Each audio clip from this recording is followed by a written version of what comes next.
What's good, YouTube and family? I am just here chilling this early morning.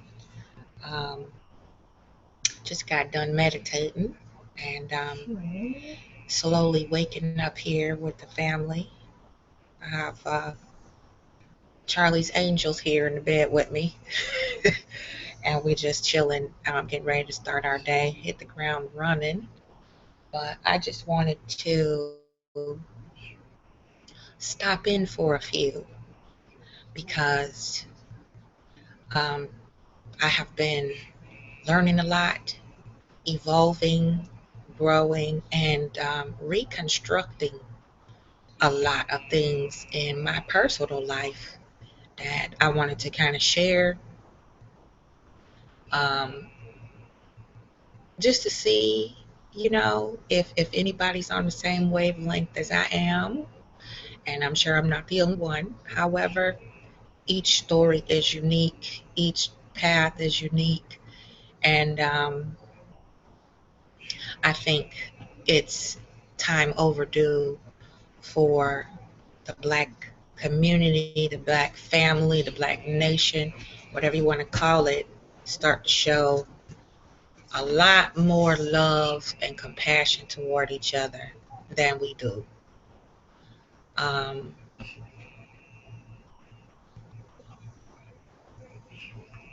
I have truly learned a lot about myself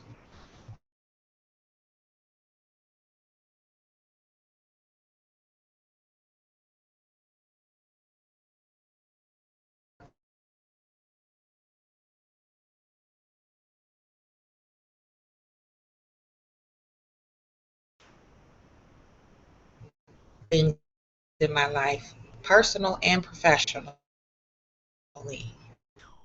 That if I share it, it can help some. I'd like to start off hug. That's one thing that I before was plugging myself, really pushing myself out here with the gifts and tools that I have because of it's a lot of hateration, and I just don't have the time to argue with faceless idiots about um, and all that. I kind of state I have produced a deep, deep readings. Sure, you've seen previous video and posts if you're looking at me on Facebook or whatever. Um, Live $20 readings and email readings for $10.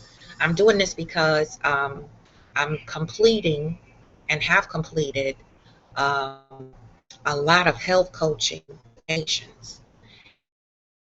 And once you reach, then they encourage you to step out and begin to cultivate your clientele and things like that.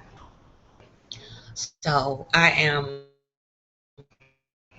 officially, physically visualizing and my botanic. And with that, it's kind of a preliminary grand opening that I'm doing online first because I'm working hard to make this my full time. B, I really appreciate the love and support that I have gotten just being low key has been overwhelming support. And C, not people know what's up and they know what I'm working with and they know what I offer. I want to touch base on is surviving mental illness and emotional abuse, navigating through that, not just with public being public on here, being open, being accessible, but personally, of all kinds, surviving it, um, add more tools to our tool belt on how to grow past it and strengthen those places that we've been injured and heal those places that we've been injured in our emotions and our psyche. And I said before, I'm turning the corner with all the bullshit. I've been added up to here with it.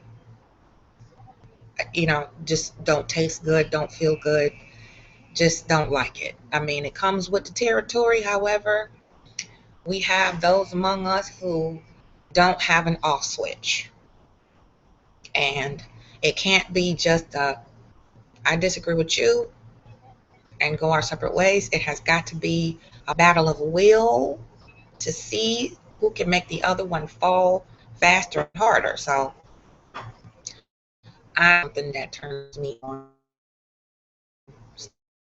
not something that is productive for me to do. Huge on the checklist that we could be doing to further motivate and cultivate each other's gifts, talents, solve problems, and help each other through life. Through life. So that's why I'm here.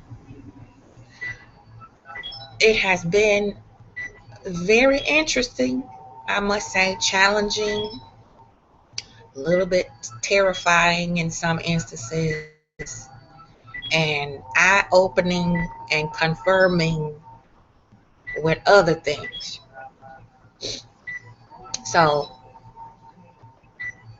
Empath Angie on Facebook. If you've already gotten a reading from me, please leave a little comment on the page, or you can inbox it if you want it to be private.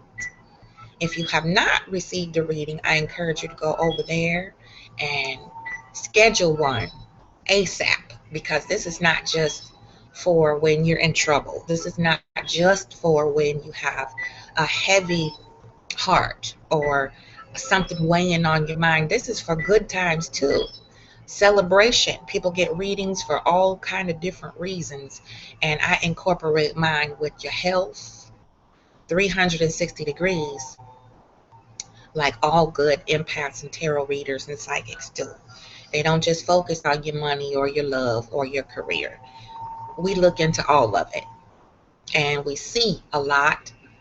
Most times we just focus on the questions that were asked, but we see it, it's there, and I can't talk about it if I'm not being about it. So I invested in myself, and I began to work toward the goal of being a healer.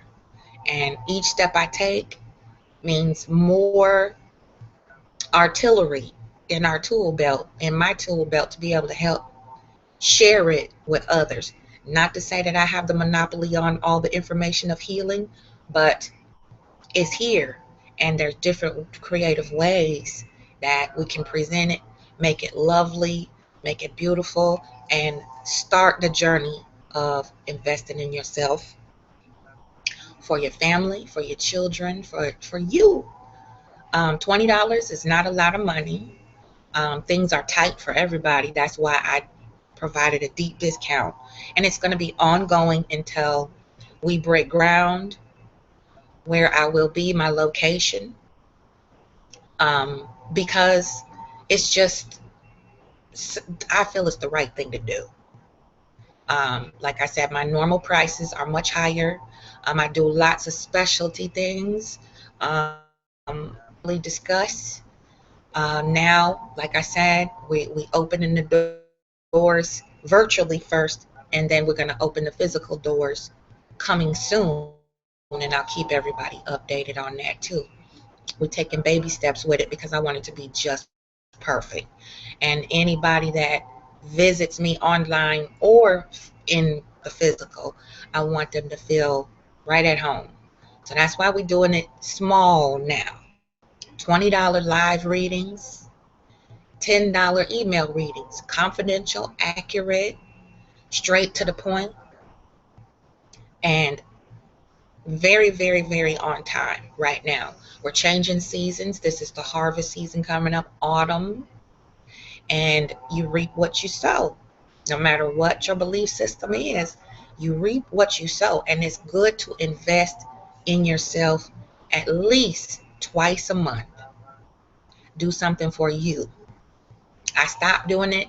I'm picking it back up now. So that is where I'm at with Empath Angie, Butterfly Totem, Healing Botanica. And I have a good another bonus with that too, but I'll wait till later to announce that one. It's gonna be off the chain. I guarantee you guys will love it. You'll be very proud. So that's that on that. That's my commercial. Now, the next thing I want to talk about is a little bit more serious, but it is key, very important that we pay attention to this. I'm not going to stop talking about it. As long as I have breath in my body, I'm not going to stop talking about more survivor of mental, emotional, psychological abuse. It's not visible all the time. And I hear more and more, mainly Black women come forward, but I know it's a lot of Black men too who have survived it, who are discussing it a little bit more, coming out, if you will. And it's very important to talk about it, and you can't be pushed into it. However, what I learned and what I found about it is putting words to your experiences, especially very traumatic ones. It really helps validate your feelings, and it also helps you kind of wrap your brain around what has been happening to you, what you went through, and what the hell are you going to do now that you realize what's been going on. Been there, done that. Got the t-shirt, been around that block, bought a house on that block. So not only in studying it, uh, you know, formally, also just recalling memories and events that took place with myself and my own children. I've gathered a lot of tools along the way on how to approach this.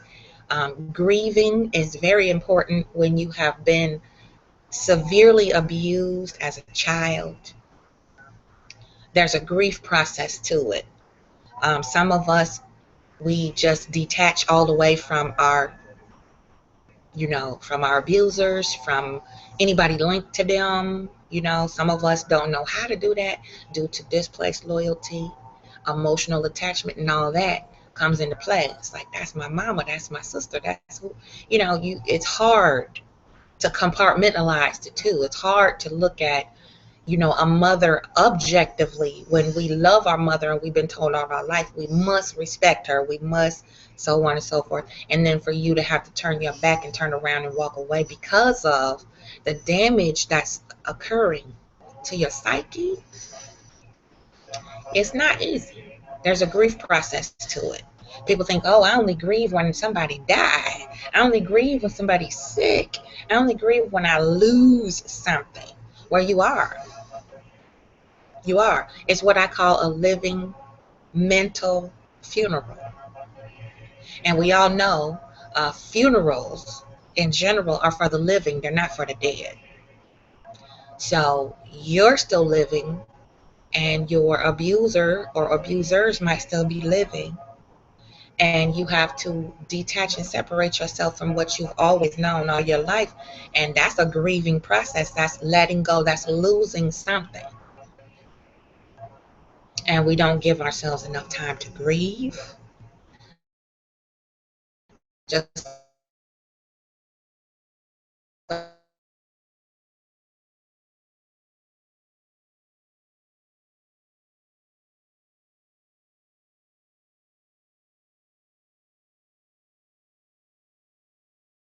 and really manifest, why did this happen? What can I do for myself now to help emerge from these feelings of loss? With the loss, am I really truly in reality about the loss? Things like that. A lot of us don't pay attention to that. We try to rush ourselves through it. Well, I'll be okay, fine. Next, the best way to get rid of an old ex is to bring in a way to cure a broken heart, and all of that. That's a bunch of bullshit. Which is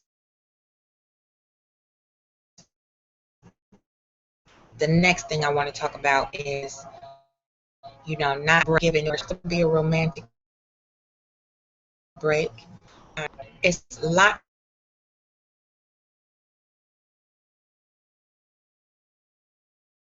that we have a sense of displaced loyalty, like I said. And I see that a lot among our people.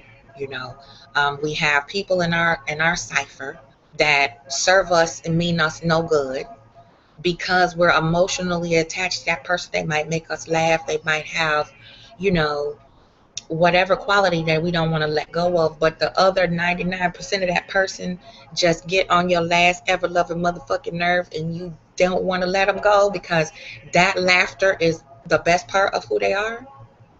Cut the cord. Let them go. You don't have to explain nothing to nobody.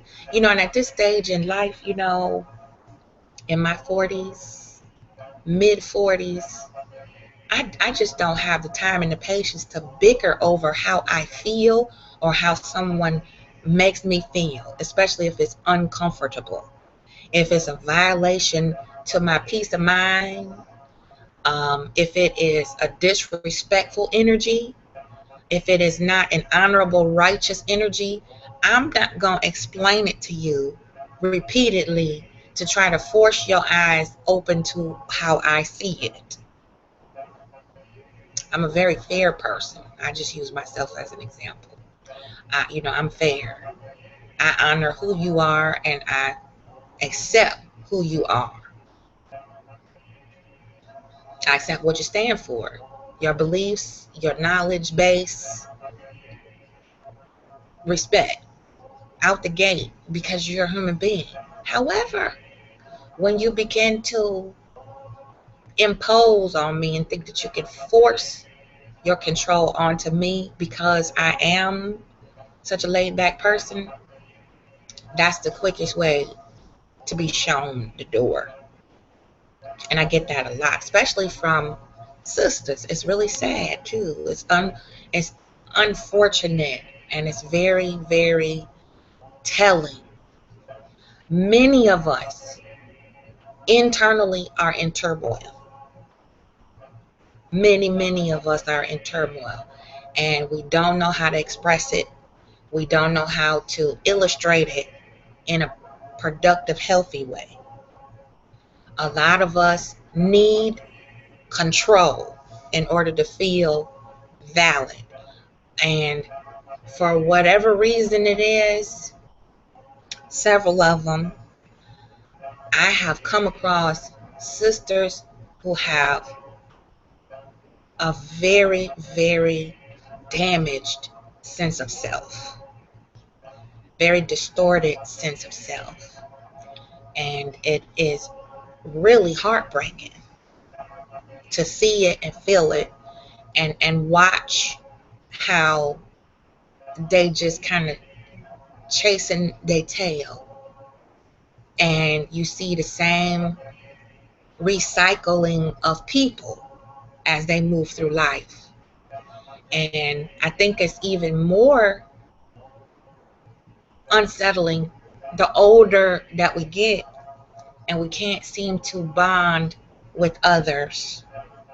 We can't seem to connect with others and maintain those relationships with other women. I'm gonna get to the guys next. Um, what I've also learned is You know, when we put effort into our relationships with other sisters, as a sister, you have to nurture that relationship just like you would your relationship with your mate.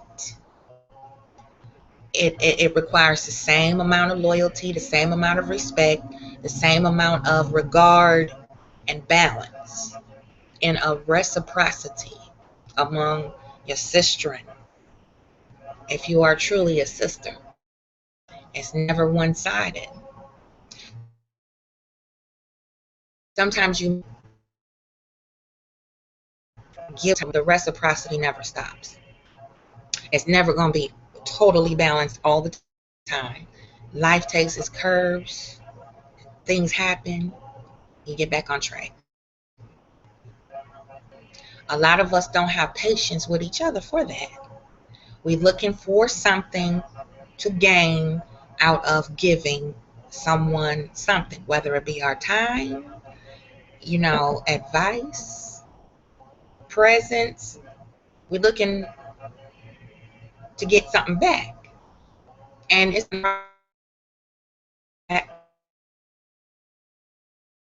however, person, well, I did this for you.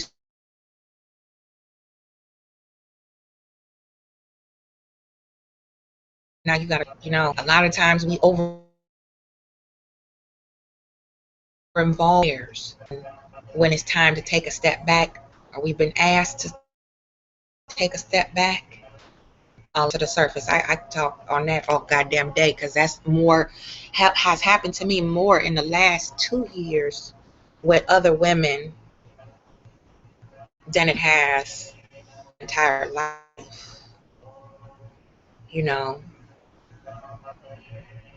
and there's lots of ways you can deal with it, lots of ways you can handle that. Me, I just let the person go. For the most part, I just let them go. If they I don't check for nobody that ain't checking for me. Difficulty, a discrepancy, and things start flying around in the atmosphere that are not accurate, then I have a problem with that. And everybody has the right to stand up for themselves and correct any falsehoods that have been placed on them. That's natural human behavior. And sadly, here on social media, if you stand up to in your own defense, that somehow is viewed as you are guilty, because you stand in defense of your honor, your own integrity, your own character. In doing that, that makes you look guilty for some odd reason. However, that goes back to the dysfunction and the mental and emotional abuse that people have suffered. And it wraps around the psyche and creates a lot of distorted, delusional things, and makes people think crazy shit. So, in studying and going back and forth to school and gaining my health and mental wellness coaching certificates, I am here to present before you newness. Sadly, Black folks, we don't believe in therapy, especially when it comes to mental and emotional health. Your body has to be healthy, just like your mind has to be healthy, and your spiritual portion of you should be balanced as well and healthy. You can have a healthy body and still have a jacked up mindset. That means you're not totally healthy. You can have a good mindset and a very unhealthy body. You're still not 360 degrees healthy. And it's a journey, it's ongoing, it's never a destination to being healthy, looking better, feeling better about yourself, void of what anybody else thinks. This is an investment in yourself. And when I am able to help others, it's helping me too. As I always say that, and it's true. I learn something new every time I come across somebody, have a conversation with somebody, sit down with somebody to dig in, roll up our sleeves and get busy.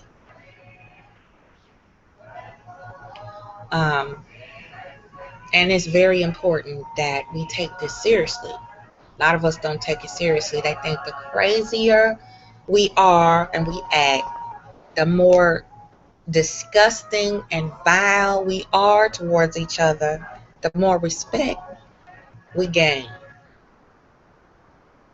And I don't get that. That's just something that I can't wrap my brain around that. But surviving emotional abuse is tough. It's difficult. It's really, really difficult to get through it, especially when you don't know what's happening to you.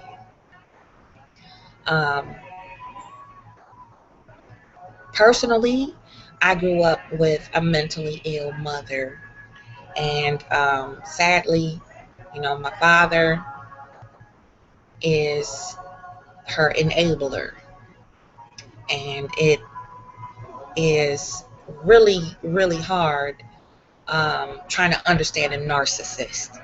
They don't make no sense at all, and it's very unsettling as a kid, because you just don't know. You, as a child, you don't understand mental illness. You don't have any idea what's happening to you, and all you know is that something ain't right.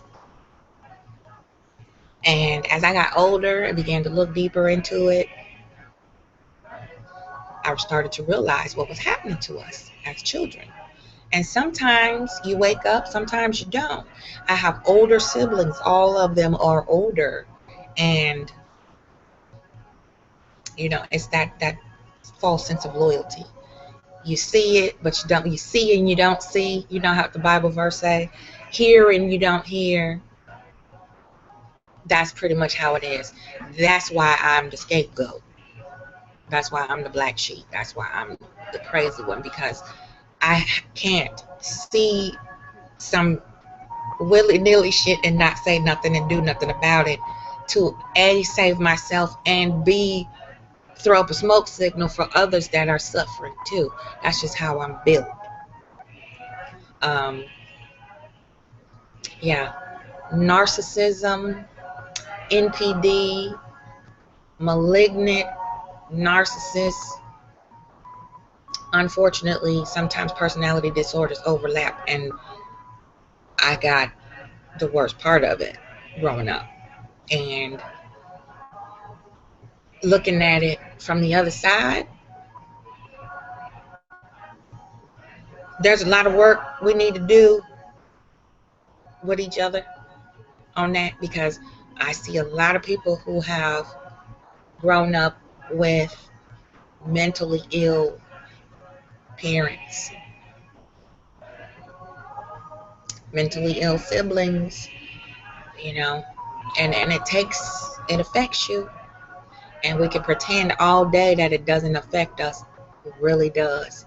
And this is why you see what you see now on social media, because these are products of a household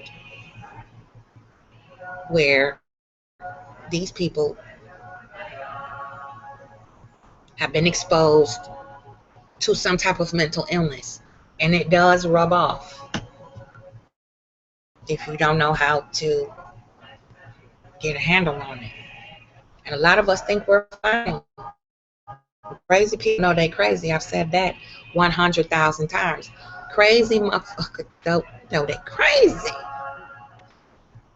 until they see themselves in an objective position. For example, a narcissist, they not ever going to admit they wrong. They don't ever make a mistake. They don't ever fuck up. They don't never do nobody wrong. They're perfect.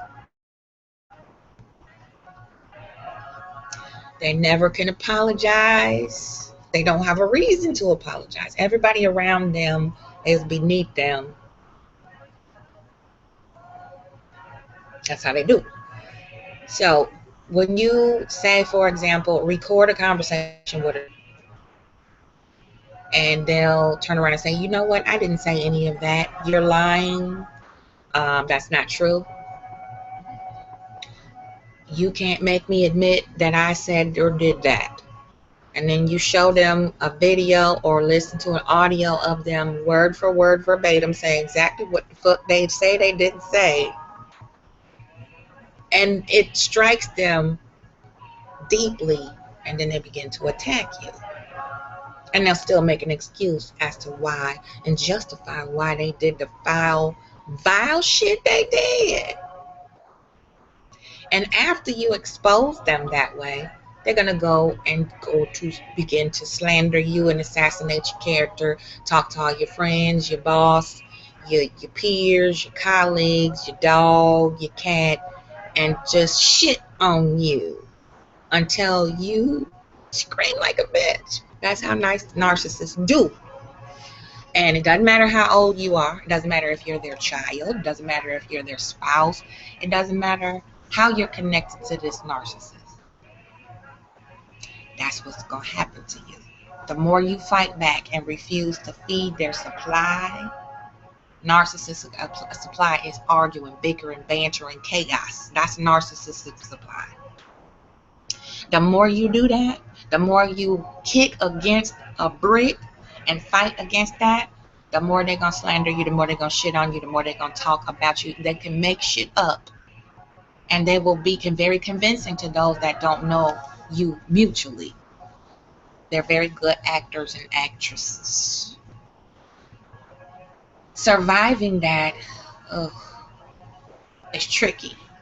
I think for myself, I was just had an extra little stardust on my head when I was born, because I was given this gift and I inherited it from my grandmother. She was a seer, very powerful seer, very, very, very wise witch.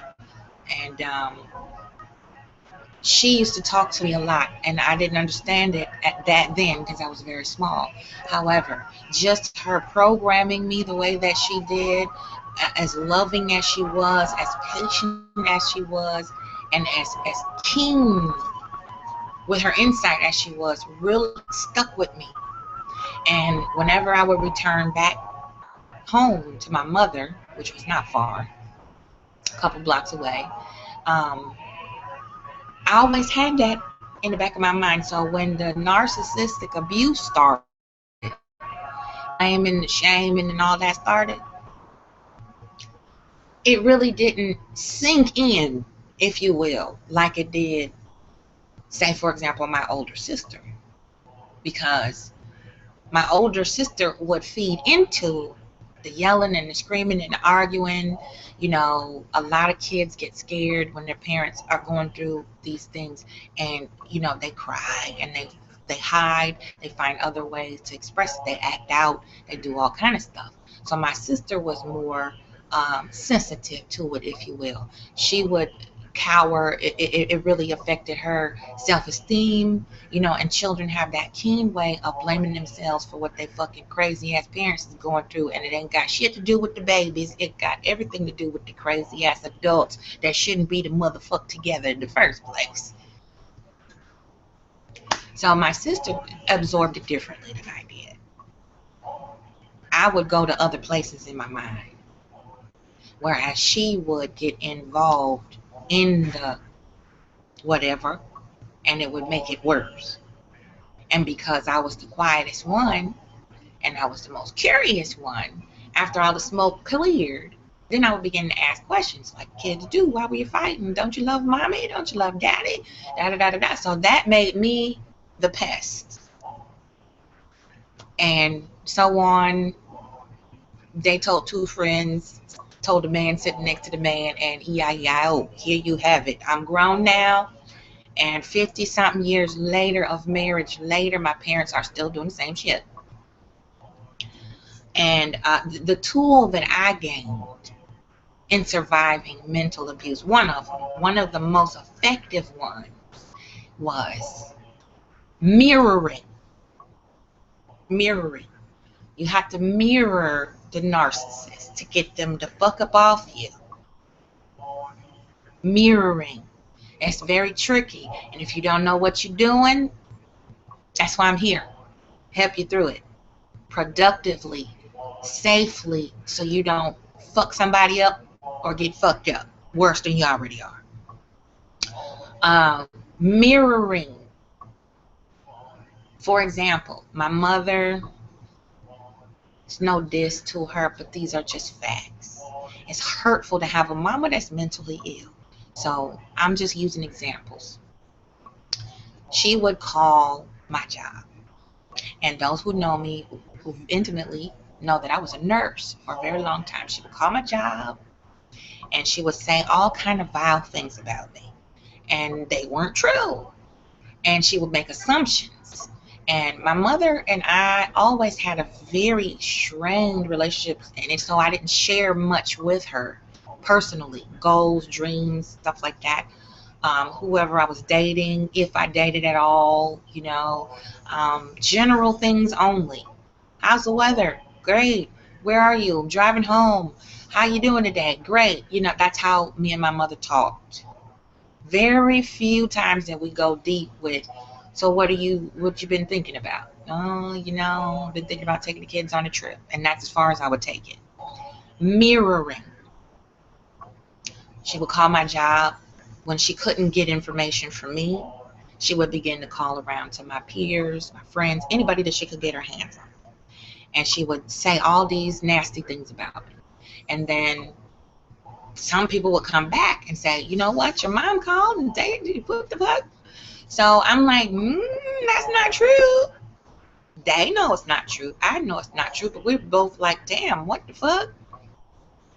Emotional attachment does that. That's my mama. Why would she do it? You're hurt. You're shocked. Then you begin to confront. Why would you do that? I didn't do that.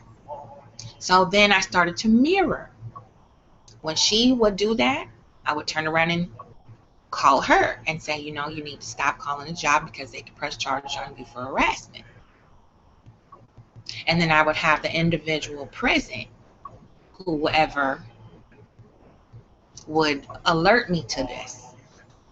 And narcissists don't want to expose themselves, so before a witness, what are they going to do? Deny it? No, I didn't say that. I didn't talk to you.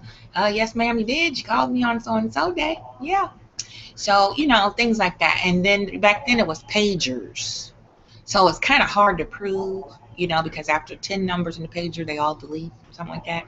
So it was really hard to prove things. You had to call the phone company, pay $3, get the printout, and prove that they called you. That was way back. I know. But, so, we had witnesses. And then, I got very clever. I started to record with the little tape recorder, pocket recorder with the cassette tape thing in there. They also fit in the old-fashioned answering machines. I started buying up a whole bunch of stuff like that. And I said, I have got to record this shit because it's unbelievable. And I have boxes and crates of things like that stored up from when I was in college, recording these people who are related to me that are my parents. I mean, literally lying just to maintain control over my life and keep their, keep abreast on anything I was doing so they could sabotage it, make me their scapegoat. That's what narcissists do. They think that is showing concern and compassion, and they think that's helping you. They really do. Crazy people don't know they're crazy. So I started to mirror what they would do. And instead of lying, I would tell the truth. For example, I was a sophomore in college. It was rough. It was hard. And I was going through some things. So I needed to talk to somebody. I was feeling a little down. So I called one of my friends. We started talking. Told her what happened. Me and my mom had got into a really bad argument. And it was petty, and I was just really pissed, and I couldn't even think straight. I was so fucking mad. So we talked. So my friend was like, well, I can be a mediator. I'll call her and see. She knew that was my best friend in the whole wide world. And she knew what I was going through. And anybody else outside that didn't understand it. They was like, what? That's your mama. Are you crazy? She ain't crazy. You crazy. Right? Because why would our mother lie on us, right? That's what we see emotionally. Why would your mom do that? Why would she say those things about you? I'm here to tell you, a lot of us have mamas like that. When they can't control their children, they'll lie and slander them to embarrass them and humiliate them to bring them back home. So when you go back to confront the mother or the parent, I got you right where I want you. Now we're arguing. Now I got you back. You see what I'm saying? So the friend calls my mom's like, you know what? She called her mom too. She's like, Mom, I hate to see y'all, blah, come on now, we gotta fix this. So my mom began to download all kind of crazy shit about me to my best friend in the whole wide world. Best friend. I mean, we're like sisters. Still are to this day. So my friend was like, you know what? Mom, that's just not true. This is not what's going on. We need to fix it. So it didn't get anywhere. That conversation was over. And I got a phone call from my mom. And of course, narcissists always over exaggerate things. You had this girl call me trying to tell me how to be a mother, da da da da da. Now, mind you, me and her are listening on the phone. You hear? So I never said any of that. So you have to mirror what they do sometimes. If they call and say something that's not true about you, and you might want to call one of their friends or somebody, their pastor, whatever, they big on that Christian stuff. No diss, but they are. They like to fake the funk. You might want to call somebody in their church on their auxiliary and say, you know what, maybe we need to have you pray for mother, because she's spreading rumors. And this is what she said. You know what I'm saying? So a lie begets the truth.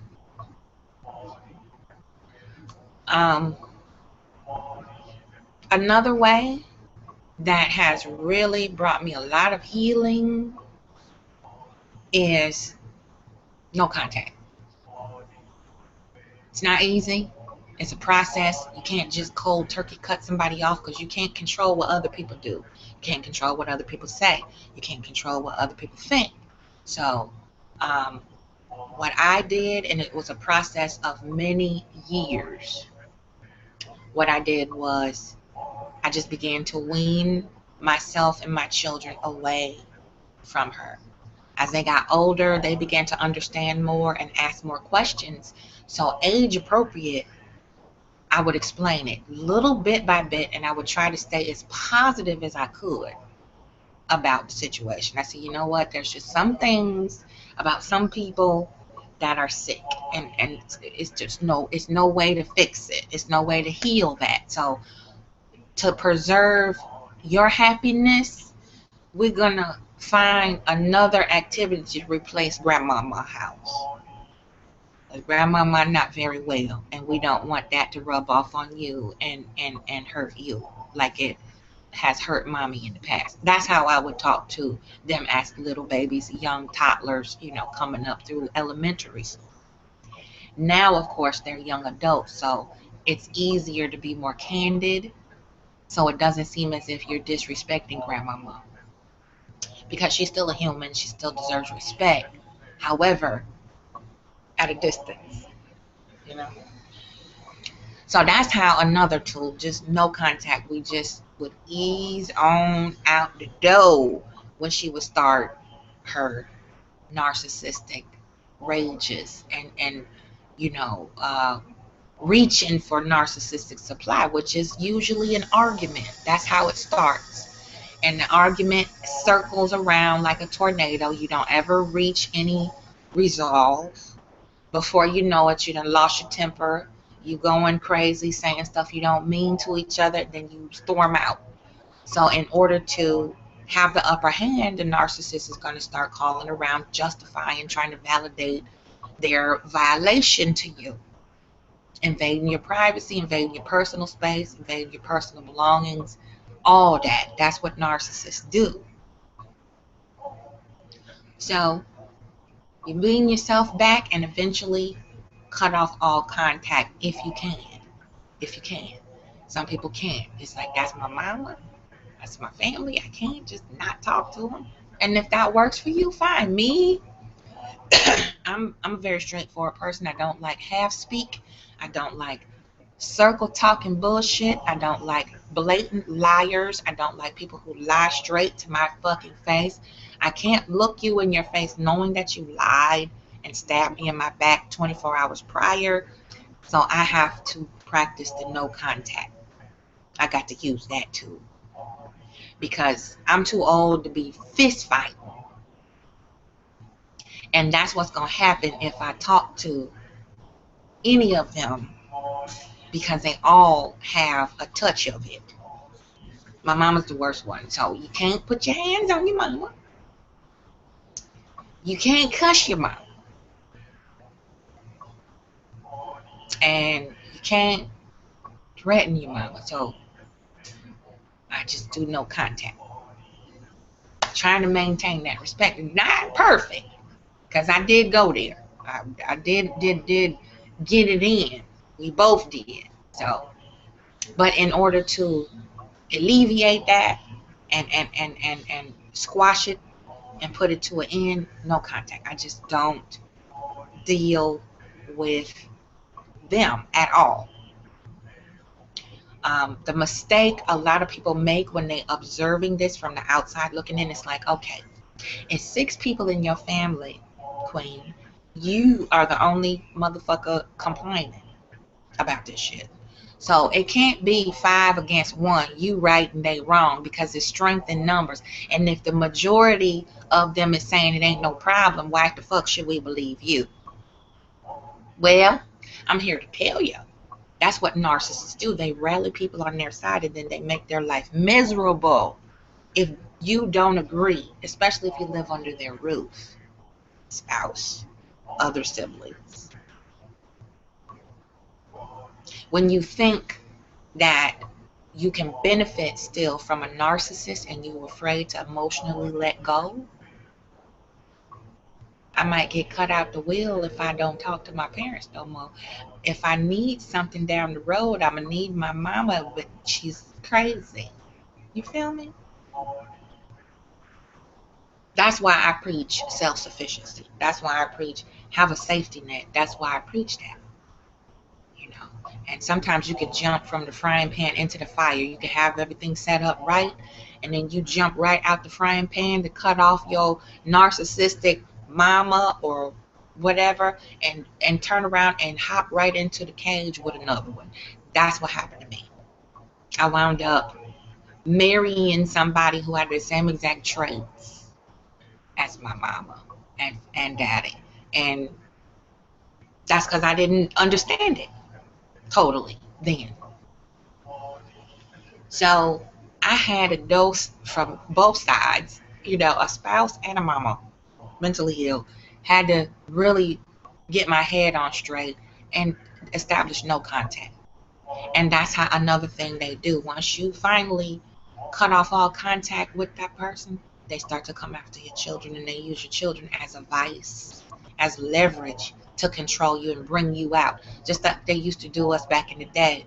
You know, they take our babies and feed them to alligators to pull the women out of the village so that we looking for our babies, then they come snatch us up and chop our head off. That's what they do. So you have to be very careful when you explain this to your babies and let them know how important it is to stay away from certain things, just like stranger danger. This is a part of grandma's mind that's a stranger. You don't want to tangle with that side because they can cover it up. They're not going to show it to the grandbaby. Now, you know that. You know they're not going to act crazy in front of the grandchildren. But while you're not there, they certainly are programming them. They certainly are grooming them to defy you, because that's another way to control you. If they can't get right into the middle of your life and dictate and delegate everything, you know, that mother-in-law syndrome that a lot of black women have.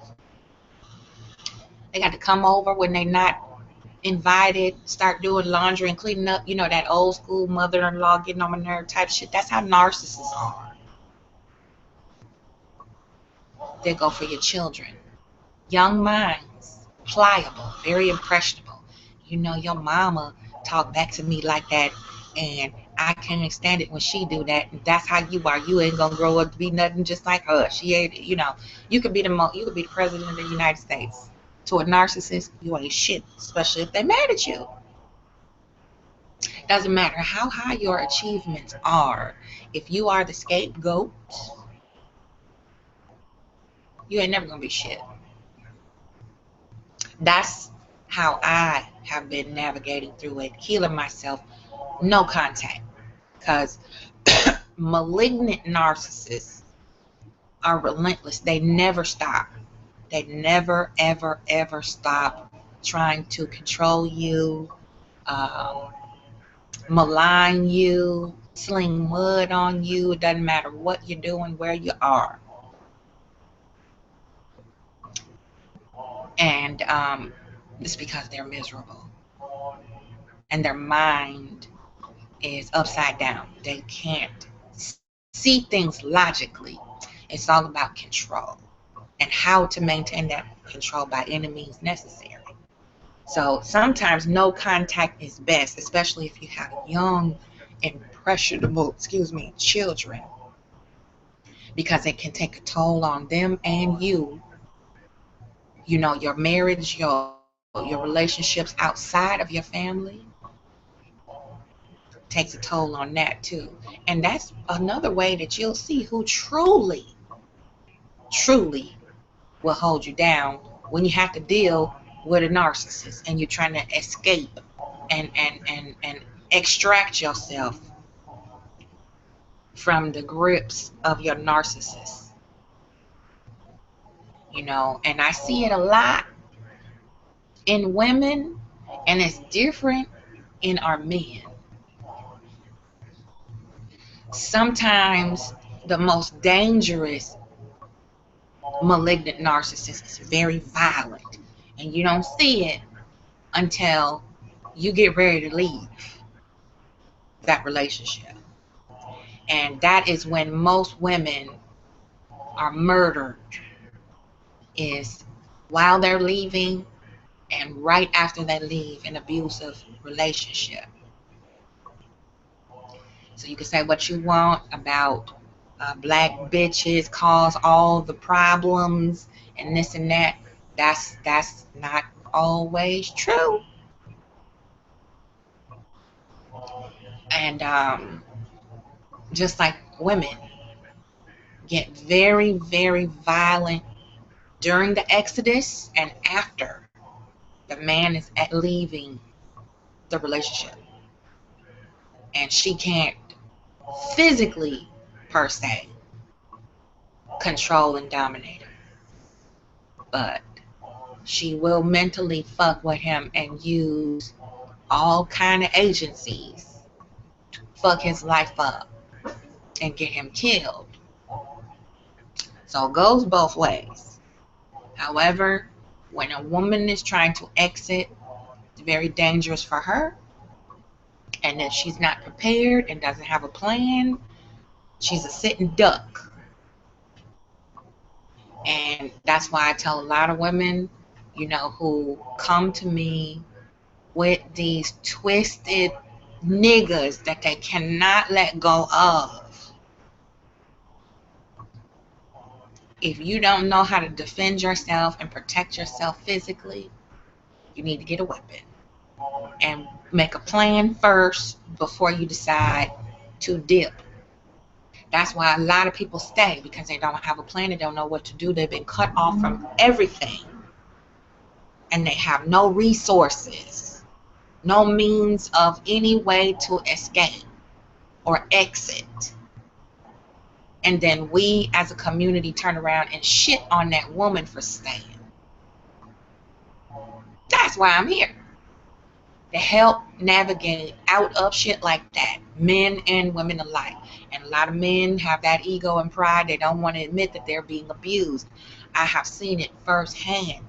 Women are some abusive, foul motherfuckers when they want to be, especially if they don't get control over that man. All up here.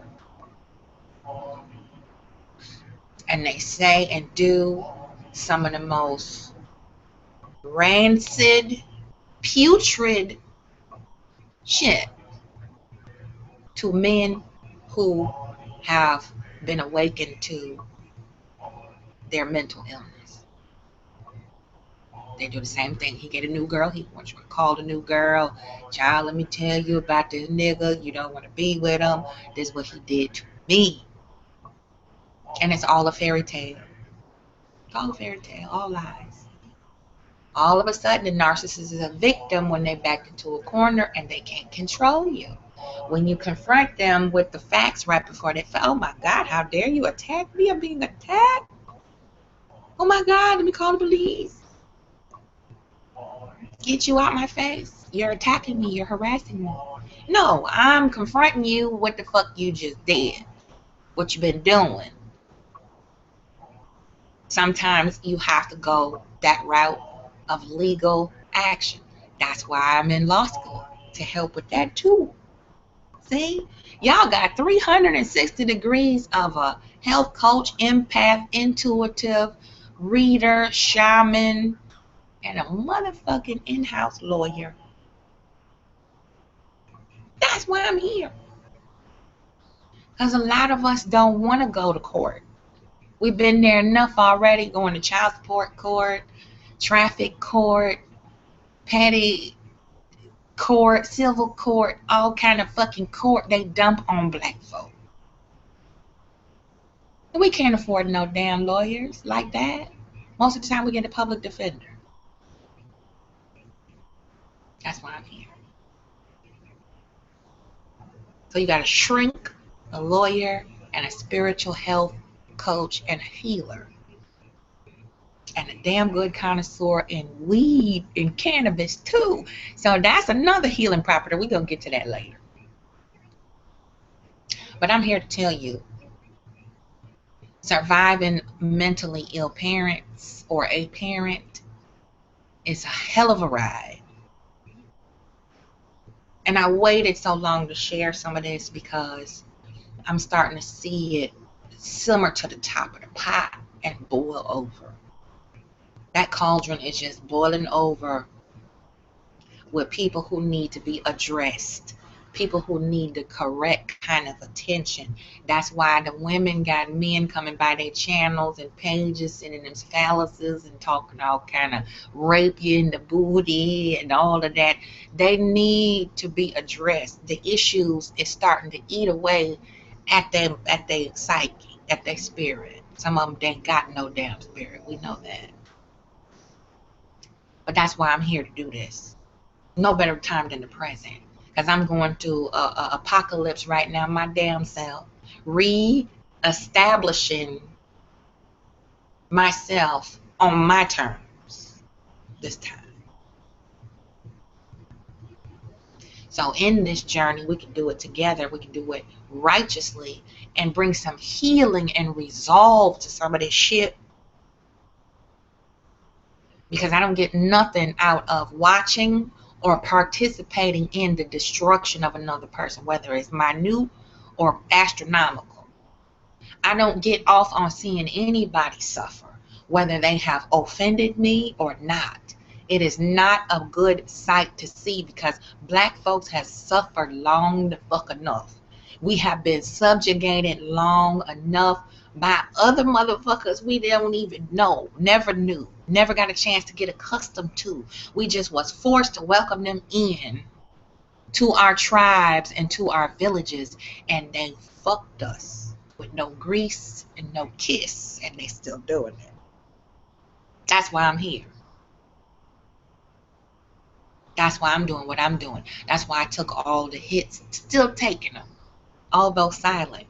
That shows you when people can talk shit about your back, but they're behind your back, but they just not quite brave enough to tell you to your face. That's respect. You don't have to like me, but god damn it, you gonna respect me. Period. And that's what I'm trying to get more people to see in the Black nation. That's why we shit on each other so much. The Black woman ain't shit. She's the cause of everything. This, she, that, she, this, she, that. Really? The last time I checked, the people who get the most hate are the most admired. That's what I've seen over my life. I don't know about nobody else. But anyway, back on the subject. Navigating through emotional, mental, psychological abuse, especially from NPD, malignant narcissists, it's very widespread. Y'all would be so goddamn shocked to see the research that I have done on NPD in the Black community. It's a lot, and it connects up with a lot of different shit that we don't want to embrace. We don't want to release some of the shit that ain't good for us in order to bring in the good shit. You gotta exhale the bullshit. Release. Let go of that shit that ain't working. It haven't worked for 500 years. So why are we still holding on to this shit? So, you know, you have to mirror sometimes. Sometimes no contact. Another way that I navigated through it. And I didn't even know what I was doing until I talked to one of my mentors when I started this psychology major. Had no idea that I was doing it. And she told me that in doing that, you survived one of the most dangerous narcissists. And it was called muting. Never heard of it before in my life till I opened up more of the DSMs and stuff like that. Muting. You know how somebody can be snapping, going off. You this, you that. You know, you're probably out there doing this. You probably did that. You this, you that, blah, blah, blah. With narcissists, all they do is criticize you, put you down. So this is my response. Okay. Whatever you say. When you agree, when you co-sign, it don't have to come from the heart. You don't have to mean that shit. Just be like, okay, whatever you say. And you walk away. Don't engage. Mute that ass. Mute. Push that mute button. Bow. Guess what? They don't have anything to use. They have to lie, right? They have to invent something. It could be you left your napkin from dinner on the table and you forgot to throw it away. They're going to find a way to fuck with you that day. Remember, you did that to piss me off. You left that napkin sitting there because the day before, all you did was, okay, you don't argue. Because what they want is they'll insinuate things and they'll toss around allegations and speculation for you to say, no, that's not true. This is how it went. That's what had happened. Then they got you. They take that little tidbit of information and run off with it and go tell somebody else. Then they add to it, and that person looking at you like, why the hell would she say that about me? We were just at dinner the other day. She talking shit about me to her mama. What? See how they get shit started? Bam. Okay. So when you bring that person back to discuss it with the narcissist, if you can, say, okay, well, what did I say? What did you say? What did you say? They can't. They don't have nowhere to go with it. All I said was okay. So how did you get this out of me saying okay? And why would I just out the blue start shitting on my girl. Why would you run and tell her that? Why are you talking to my peers anyway? You feel me? You putting them in the corner. You start mirroring. Well, this is what you said about her, right? Did you not say this? Did you not say that? See? Then they don't have nowhere to go with it. Mute, mirror, no contact. Them 3 tools that I've been using that have brought me a lot of peace and healing to survive and rise above narcissistic personality disorder, the damage that it causes. Very, very, very, very intricate, but it's real simple if you have a roadmap. Now, as far as preventative measures, it's really hard not to pick up the phone and cuss somebody the fuck out after you find out what the fuck they've been doing to you. I made that mistake a lot. I called it putting my head in an alligator's mouth, you know, because sometimes things are revealed to us and they're delayed. It's like a latent revelation, because if we get that information at the wrong time, we could really do some dumb shit and not be here no more, like lock the fuck up or dead. So I found out a lot of stuff way after the fact. You know, my daughter and I sat down and talked, and she explained a lot to me that makes sense. You know, my intuition told me that that was the case. However, I didn't have any concrete proof.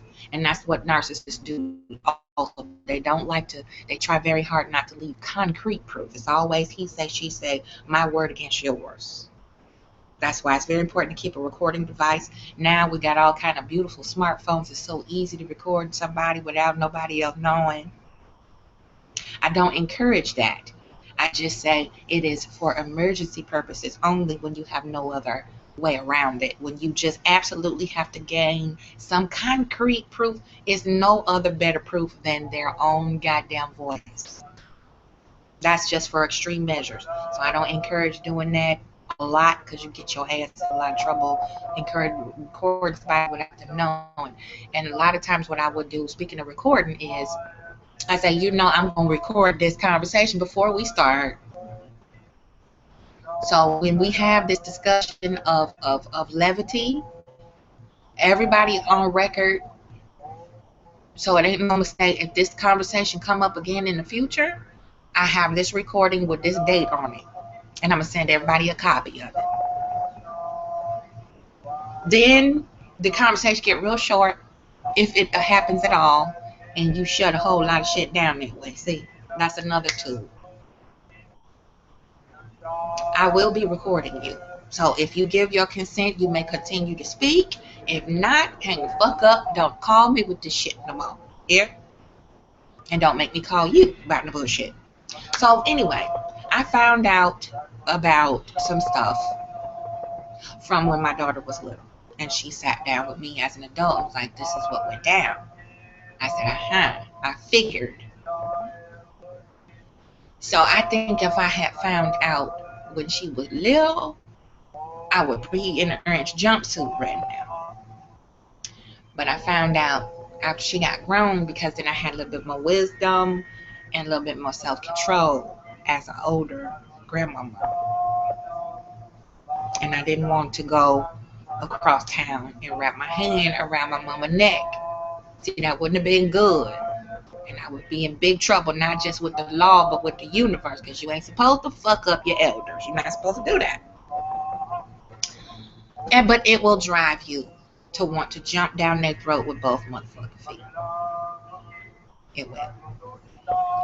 So that's why I'm trying to share little things that I've learned and taught myself that I didn't know I was doing until I put a technical term to it, looked it up in the motherfucking book when I started studying deeper into psychology and psychiatry. Because we need to know this. Everybody can't afford to go to a shrink and pay $150, $200 an hour to sit and talk to somebody, ask you, do you hate your mama? That's not cool, and it don't always fucking work. You need somebody who can speak the language and can pinpoint exactly how the fuck you feel and go, God damn it, now you know what? I just feel better because you said what I've been trying to say all these motherfucking years. There you go. That's why I'm doing what I a lot of people didn't understand me when I first came on here. When I first came on here, I was pissed off. And I stayed pissed off for a good about 5, 6 years because I was freshly coming out of a narcissistic, abusive, mentally and emotionally relationship. Not just with my mama, with my ex-spouse too. And it will fuck up your whole life. Not just your mind, your health, your finances, friendships, long-standing shit that you have built before you met this person. Narcissists have a very eloquent way of bulldozing all up over your whole life and will fuck you up and cause you monetary loss, all kind of shit. So for those of y'all out there who like to perpetuate ignorance and say stupid shit about people who fall off their horse, who don't have a lot of money, who can't pay their bills on time or whatever. I don't know nobody around here now that pay all their goddamn bills on time with the way times are now. Whether you in a fucking mansion or a mouse hole, I don't know nobody with A1 perfect motherfucking credit that's a working individual that's black, okay? But they have a very, very good way of causing you all kind of expenses, especially if you want something in life and you've been working hard and you have built up certain things. You know, if you're an entrepreneur and you build your business up and you get your ass a hold of a narcissist, they will fuck it up if you ain't careful. If you don't know what the fuck you're dealing with, they'll rip it to shreds and smile in your face and tell you they love you. And you like, what the fuck? How you gonna fuck up my business, turn around and tell me you love me, but then get mad and don't want to give Lynn no support to rebuilding what the fuck you fucked up? They're takers. They're useless eaters. That's what they do. That's mental illness. So I've suffered a lot of losses, financial losses, relationship losses, all kind of stuff I've lost behind fucking around with a narcissist and not totally fully understanding what the hell I was dealing with. So when I first came on here, I was purging a lot of anger, and I was trying to take that anger and get something done with it, which was help other people and say, you know what the fuck, see what I've been going through, look at this shit, now I'm gonna share it with you. Now hopefully you can identify with it and you can pinpoint where the fuck it is in your life doing this shit so you can get rid of them motherfuckers too. That's what was going on when I first came on here. And a lot of people didn't get it. It was like, she's just pissed. She's old fucking ratchet black bitch and this, that, and the other thing. She needs to stop cussing. That's a motherfucking shame. Look at this whole slut bitch, whole slut bitch, whole slut bitch. That's all I got when I first cussing. You ignorant bitch, you uneducated bitch, you dumb hoe, you don't know how to use your words correctly. And I've added a little humor to it too. From the Cajun side, that's how they talk. You know, they just have that broken up, you know, dialect that's more thises and that's, and you know, which is where we come from. Consonants and less vowels. Europeans injected vowels into our writings. But anyway, that's a whole nother horse of another color. That's why I came on here to purge as a video diary for myself, to watch my own growth, for my children and grandchild, and I want more grandchildren, for any more of my future children, and anybody that's close to me or not close to me that can glean something from it to help them further pinpoint their journey toward healing. That's why I'm doing it. So now that I have gone through the sheeps in the meadow and the cows in the corn with this goddamn channel, I'm turning the corner, and I'm using all that past stuff to add to the arsenal of healing, if you will, from my Butterfly Totem Botanical and Healing Spa, as well as my spiritual side of it, so that I'll be well versed in not just psychological, mental, and emotional health, the law too, to help whoever need the goddamn help they need, all inclusive in the package of services, so you don't have to go from station to station trying to collect all the pieces together. You have it all in one bundle. And when you come to me, not only will you get good healing advice and some damn herbs, oils, and foods to eat, get your ass in order, you'll be able to get your mind in order, and you have some legal ease to carry with you that's going to help you through that storm that you're going through, whether it's child support, custody, anything, family, probate, finances, all of that. That's what I'm working on right there. So, fuck all y'all who talking shit about me, who have ever said anything about me that's negative. Fuck you. That's what I'm working on. So I'm here to bring healing, shed some light on some shit that maybe nobody ever thought about or had the chance to see it, or was too much in a fog of trying to sift through the crazy to see something a little bit more objectively. That's why I'm doing this. So, you want to call it fake? Fuck you. You want to call me a frog? Fuck you sideways with a rusty pipe. You want to say I'm broke? Fuck you upside down hanging from a goddamn bungee cord. You want to say whatever negative about me, sit on a prickly pear cactus with a drill bit in the middle of it and spin? Fuck you. It's not easy. And, you know, a lot of people that are going through trying to heal and manifest something after going through so much mental and emotional trauma, it's not easy. They don't have a lot of support because the world thinks you crazy, because they look at you and your mama or whoever it is. Usually it's the mama. They look at your mama and go, no, not that lady. She could never treat her children like that. But behind closed doors, she's a totally different person. Like night and day.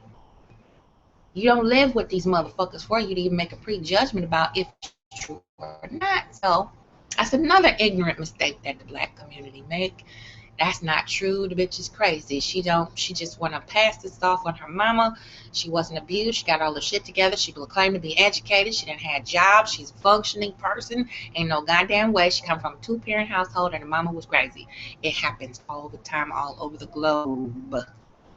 You know, black, white, purple, green, orange, polka dotted, blue. Okay? Another person that's well known, if you will, famous, whatever, is Robin McGraw. She grew up in a 2-parent household where her mama and her daddy was crazy. Domestic abuse, violence, narcissism. She's a survivor of that type of childhood too.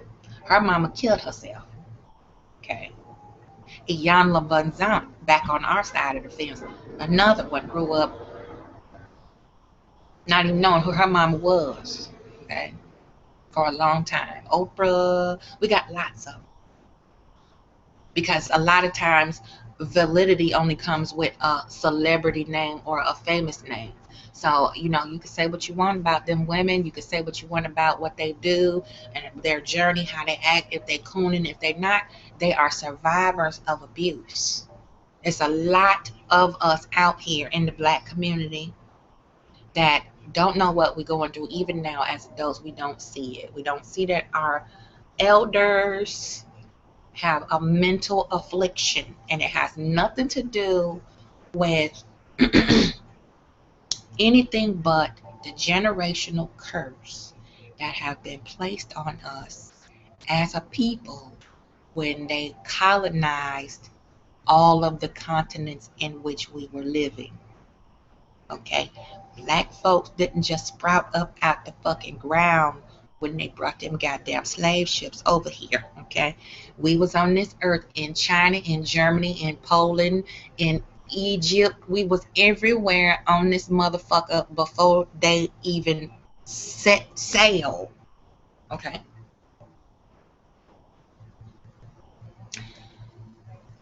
and after capitalism took over, big government, Uncle Sam, colonization, all of that, what we see now as the result, our Black folks are suffering worse because we were the most spiritual, most sensitive, most in tune.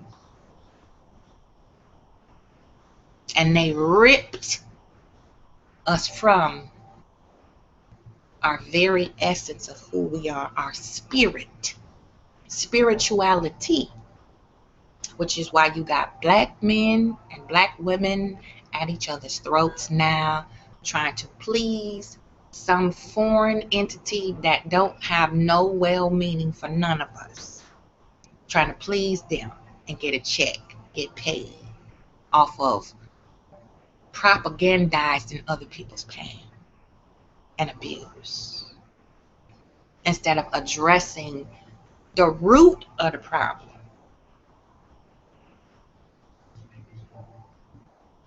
So that's why I'm here. There's a lot of us out here doing it. I can only speak for myself. Why I am here, why I am doing it.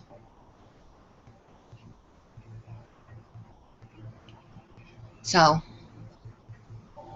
it's important. Remember them 3 tools: mirroring, no contact,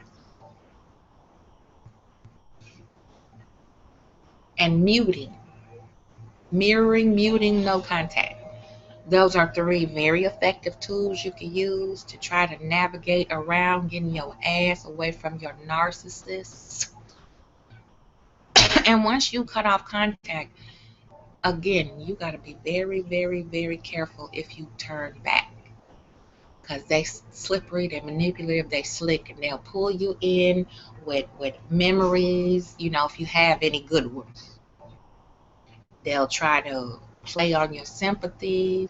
When you discuss anything with them, they'll jump from subject to subject to subject to try to confuse you and accuse you of going off on side tangents when it's them. That's number 2 rule. It's not you, it's them. It's not you with the problem, it's them. If you had the problem, you'd be doing the exact same thing they do. Both of y'all would just be fucking each other up, and you wouldn't know. But because you can identify it and you see it now, or your eyes is open to it more now, you're the enemy. So you're going to be to blame for every fucking thing. They're going to gaslight you, make you think that that's not what's going on. Have you ever walked into a room, and when you get down closer to the doorway, you hear chatter, you hear people talking. When you walk into the room, everybody shut the fuck up.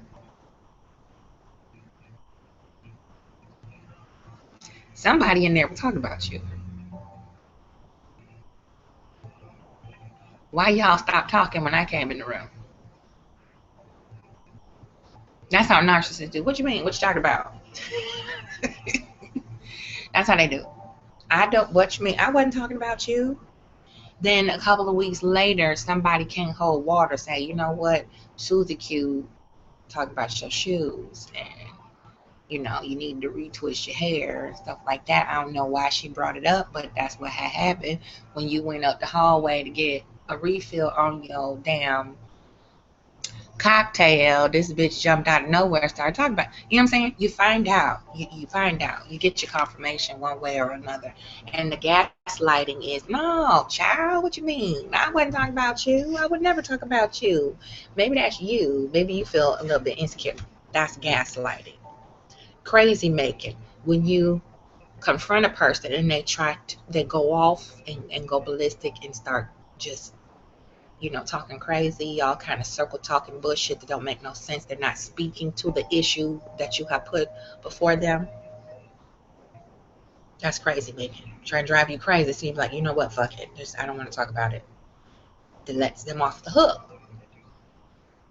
That's why it's so important to establish boundaries with folk, especially if you don't know them well enough, especially if you meet their ass online. It's very important to establish boundaries, make them very clear, and stick to them. A very scary thing happened to somebody that I am acquainted with. I don't know them that well. I know of them. I know they're good people. I know that. But as far as their personal stuff, I don't know much about them. However, this particular young lady outwardly, you know what, I'm not going to do this. These are my boundaries, right? Okay, those are your boundaries. Good. That keeps you safe, keeps your family safe, keep everybody under, pretty good, protection there. Got to be careful. Got to watch these folks. And you can't share too much too soon, because before you know it, as we see on social media, this shit be all over the motherfucking place. Some of it true, most of it not. And then you trying to fight to clear up your reputation or whatever. Okay, I'm not gonna do this. Cool. I talked to her several weeks later. She's upset and pissed off and mad because she did something that she said she wasn't going to do. She broke one of her boundaries. And the person got in too soon, learned too much, and you guessed it, all kind of crazy shit popped off. And it turned out to be, sadly, very predictable situation where the person was interested in her. She was not. She then thought about it and decided she was. She was telling her group of peers one thing and doing something else. Now, this person wound up at her door. And she had no idea how this person wound up at her door. And just fortunately, somebody was there with her at that time, because we don't know how that shit could have turned out. You never know what you dealing with when you pick up these people online. You don't know what type of crazy they got going on. It's very, very, very dangerous to not have no boundaries and not have a couple of lines of defense. Posting up where you at, what you're doing, who you're doing it with, checking in on Facebook, Instagram. That shit is dangerous. Because before I left Chicago, another instance, I didn't realize it, but I did something on my phone and I accidentally turned on the GPS on Facebook. And I put up a status, and it didn't have nothing to do with where I was. It just was a thought. So I went to the city, and I was going around there, doing my little thing. And as I was walking through the parking lot, getting in my truck, Somebody walked up to me and was like, hey, I saw you on YouTube. Just like that. I'm like, how the hell did this motherfucker know where I was? I don't know him. And then something just said, look at your phone. Sure as shit, it was right after I posted the status. Said exactly where the fuck I was, and I guess this motherfucker was watching my Facebook page, jumped around and found me where the hell at that intersection.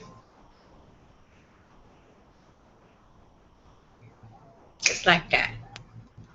So yeah, this chick, she said she wasn't going to do what she did, and she violated her own boundaries. And you know, that person showed up, and they could have showed the fuck out. And who knows, one or both of them may not be with us no more had it turned out differently. We don't never know what these people are thinking, what they're planning.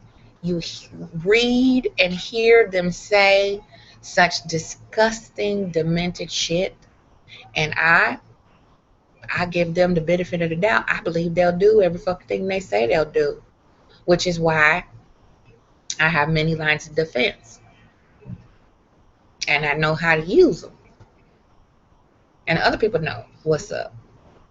So if anything jump off, you know, that's it.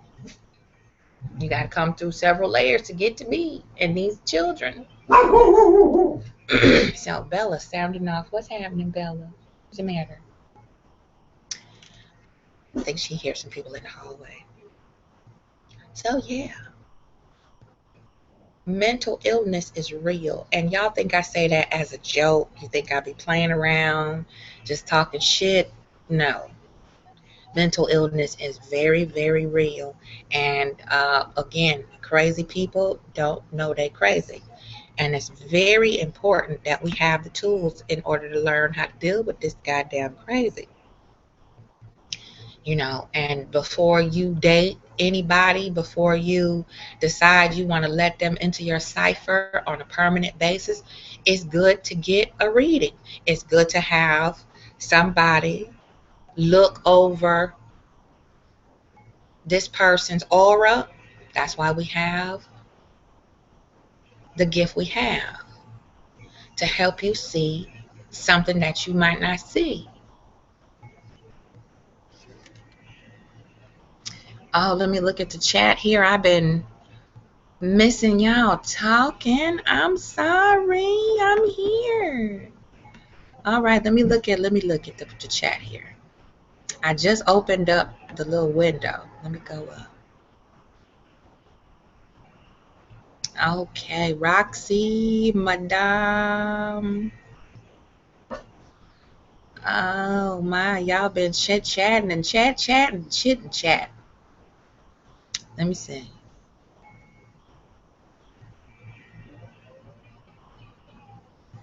Good morning, everybody. Let me go up. I'm going up. Hold on. Good morning, Angela, Madam. Is narcissism a mental illness? Yes, ma'am. Angie, you and I have a lot in common, if you only knew. Yes, I do know, Madam. I know a lot more than you think I do. They never take responsibility for their behavior. True that, true that. Did I miss Morpheus? I'm sorry. What's happening, bruh?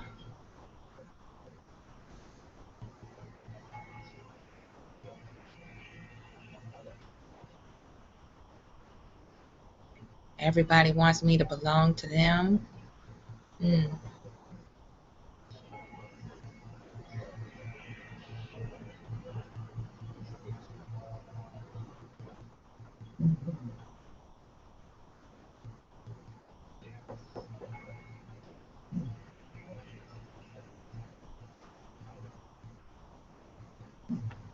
Madame said, "Ah, thanks. I know that these niggers think that I need to be taken down to pay."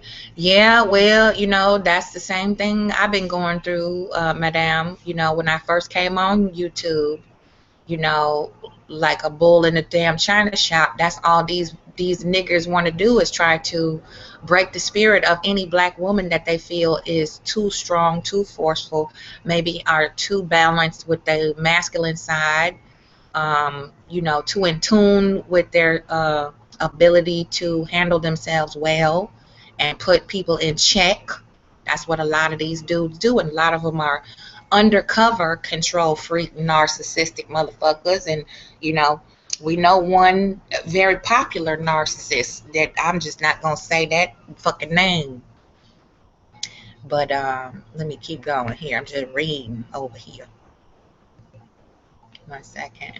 I'm on a little Chromebook, so it's not really going the way I wanted to.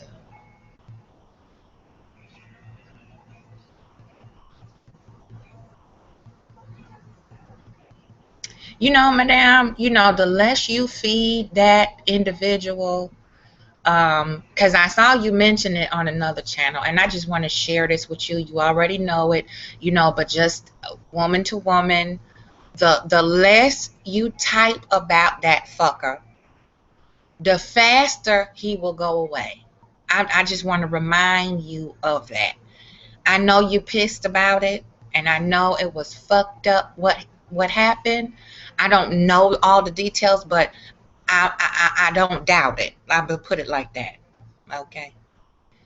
The less you type about this shit, let it die, because the more you repeat it to everybody in little snips here and there, the more they think they got you, because they watching, they looking, and they following you around, just like they follow me around, they follow Jeannie around, they follow the whole goddamn fucking wolf pack around. They don't like women with a mouth, okay? They don't want you to have nothing to say worthwhile. They want you bent over with your face in a pillow and your ass in the air showing where the sun don't shine. That's all they worth, okay? That's all they think black women are worth, them type of niggas. So I want to see you let that die. Why? Because that fat face chipmunk looking motherfucker is just not worth it. And I get upset because it's a lot of this shit been going on, should not be going on, and that's the quickest way for me to pull out a jammy and fill somebody's ass full of lead.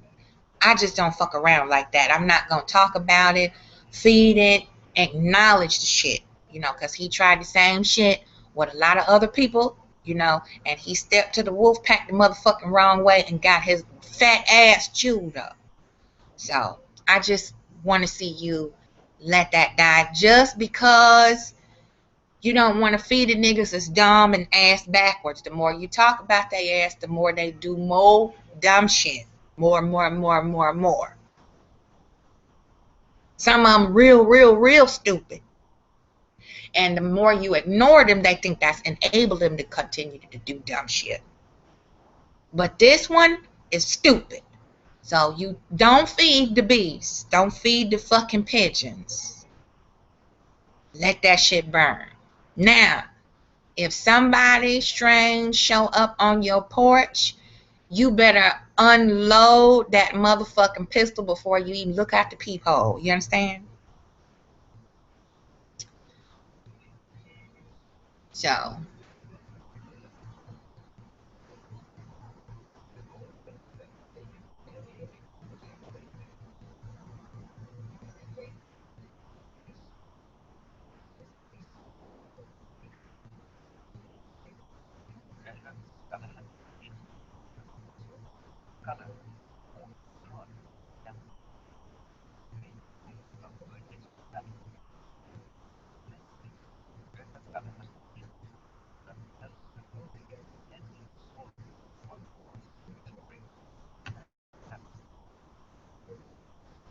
okay. So, yeah.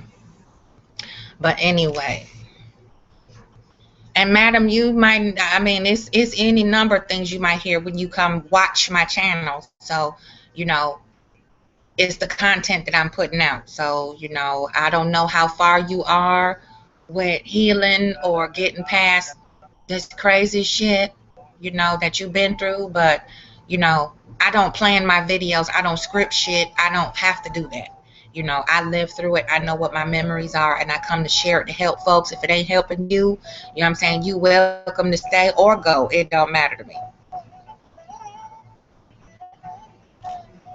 So, but anyway, I just wanted to catch up on the comments in the chat because I wasn't paying attention to it. I was talking and not really reading. So,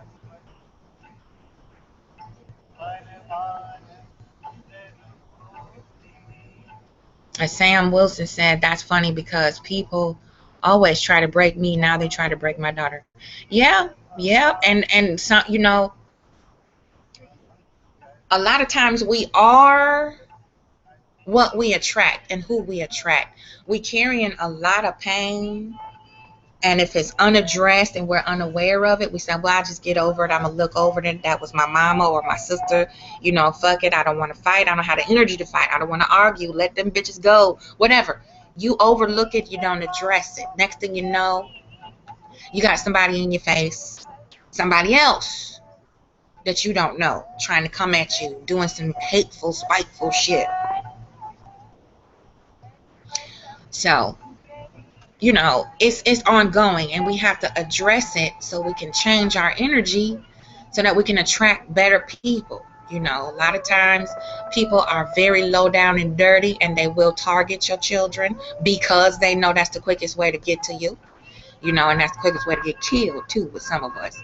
But they will target your children, and they will say vile, fucked up things to them and about them. That's not true. So you can come after them, then they're feeding their narcissistic supply, you know. So Sam Wilson, you could go ahead and take care of your business, beloved. Do you, you know, do you, if you want to, whatever you want to do.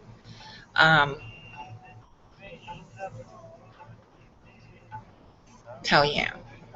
But yeah, we got to establish strong boundaries, especially when we're dealing with people online.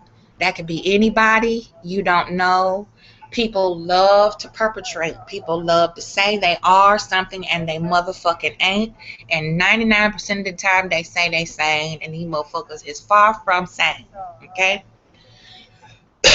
Excuse me.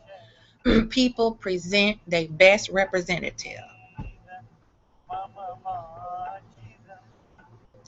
They will tell you everything they think you want to know and hear. And of course, they're not going to reveal the crazy and tell you. They think you drop your guard. As soon as you get a little bit comfortable with these motherfuckers, they're going to snatch off that top hat and put the crazy hat on. I had it happen to me with, let's see, 1, 2, 3, 4, with 5 people.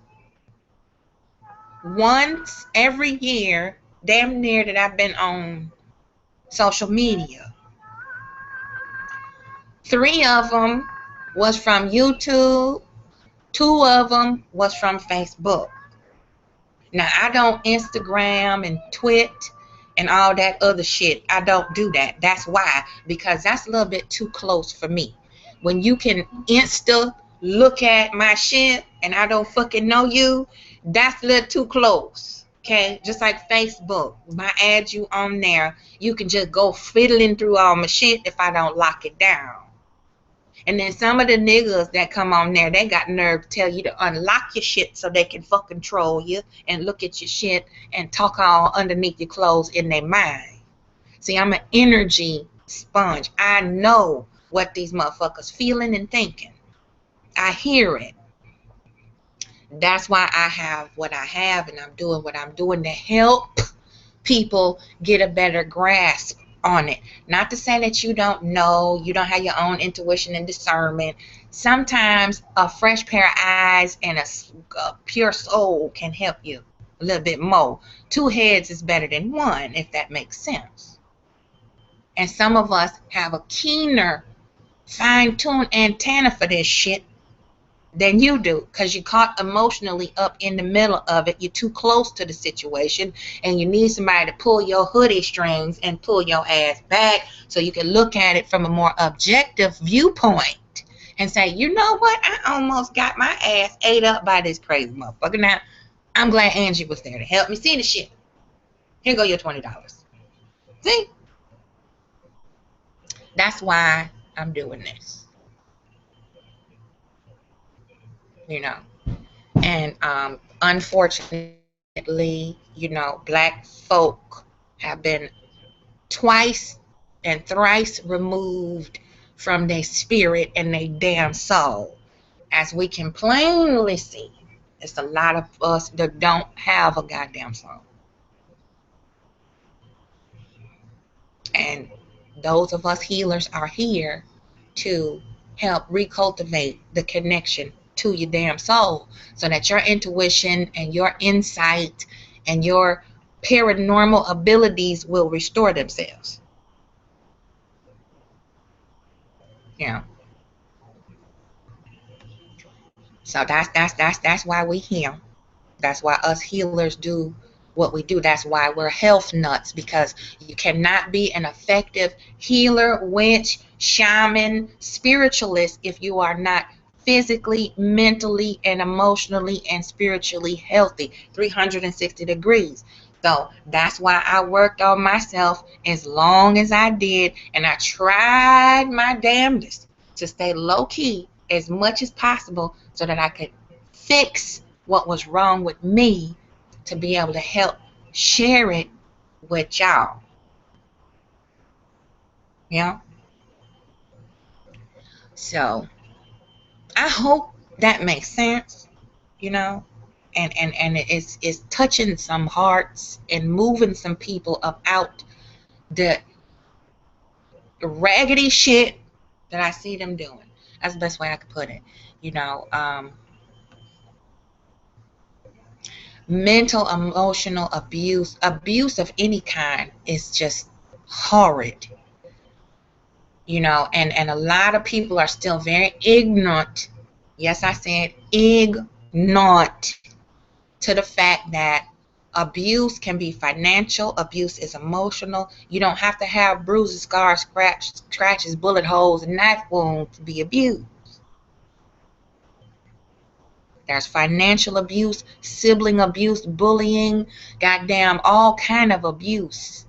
You know, and there's new ones being invented as we speak by some of these motherfucking on-looking, lurking niggas and niggettes out here trying to invent new ways to destroy somebody.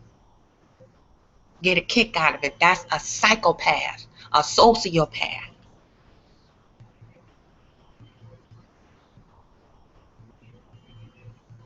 So I am here to share everything I can, and I'm learning more every day.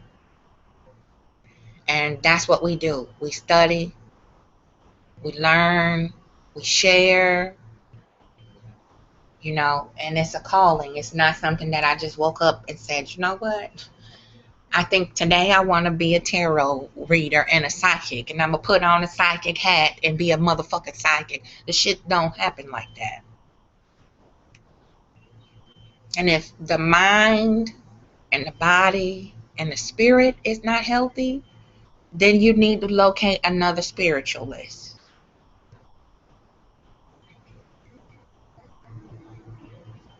It's as simple as that.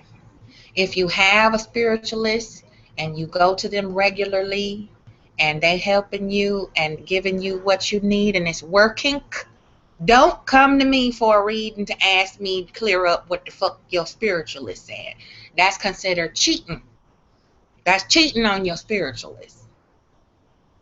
I have one shaman. I have one oracle. And I don't go to them every other day and give them all my money. I get a reading once a week. And then a lot of times I don't ask nothing. I just sit there and they read me without saying nothing. Sometimes I don't need it once a week. the most I've been through was this past couple months. I have been off and on talking to my oracle more often because he and I have an unspoken relationship conversation, and he just be like, look, I need to talk to you. And it takes time to grow into that. You know, one reading is not going to give you insight of the whole picture. And, oh, I got it now. It's maintenance. Just like if you exercise, just like if you change your diet habits, just like if you go to work every day. You don't go to work one day and then you get a paycheck for a week. You got to go to work 6 days or 5 days to get the paycheck at the end of the week, or 2 weeks. Got to go to work 10 days to get a paycheck at the end of the pay period. So it's ongoing. Some people do it once a month. Some people do it twice a month. Some people do it every week. Some people do it more than that, depending on what they're going through. But advisably, I would say every season you should get a reading. Winter, spring, summer, fall. 4 times a month. It's only $20. They're live, private, accurate, confidential. We are sworn to confidentiality by the universe. And with the way damn wind blow these days, I can't release no information no way, because it'll be everywhere before I can turn around. So a true spiritualist is sworn to confidentiality, just like patient doctor privileged information. Just like if it was subpoena, they have to subpoena me to get me to talk. That makes sense. That's why I'm working so hard to get my licenses done, get everything official, because it's still Western thinking folk out there who need to see a sheet of paper hanging on the wall in order to believe that you're qualified to do shit. Yet back in the day, among the wigwam in the village, in the Hogans and the teepees, wasn't no motherfucking certificates and goddamn colleges, was it? So I'm, just throwing some things out there. So I have been with y'all for a while now, and I am going to go take care of my business.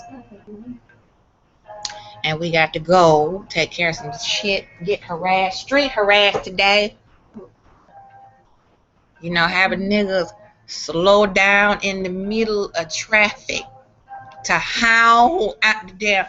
So we got some emotional abuse we got to face. Oh, Sam, before I leave, sister, I would just like to say I love your vibe. I have my daughter watch you as well. You speak my truth as well. Keep your head up and be strong as you are. Hopefully you upload. Yes, I will. And I might come back later. I know I say that a lot. Y'all probably cuss me out. But I'm going to try to come back tonight, because I only have a little bit of stuff to do. And we're going to get out here in this desert heat and get it done. And I'll try to come back and do another one, because there's a couple of other things I want to touch on. I didn't get to the true love part, so we'll probably pick that up on the rebound. So I'm going to get the hell out here and get back inside, because I don't feel like people looking at me today. Plus, I got to go and do some other hustling so I can pay some bills. So if you want your reading, please book it with empathangie@gmail.com, just like that. Or you can hit me at Empath Angie on Facebook. I'm doing special $10 email readings too. So if you got $10 laying around, you can shoot me a couple of questions, or 5 or 6, and I'll give you a good email reading with the tarot, with the runes, whatever I feel, whatever tool I need to use. And I'm trying to reach a goal too, so that'll help me out today. Hit that PayPal button on the channel. Send your $10 and your questions to my email, and I'll answer your email questions for you. $10. All right, Roxy, you have a great day too. It's good to see everybody. Thank you for joining me. And I'm going to try to catch y'all on the rebound later this evening once I get back from my little errands. And I'm glad to see everybody is getting something from it. All right, so y'all have a good day, and we will be back. One love, one family, one unity. Be good to yourself. Invest in yourself. $20 live email readings right here. We can Google it, we can Facebook it, we can Skype it. $20, 1 full hour. Ask any questions for yourself. Invest in yourself. Be good to you. Peace out.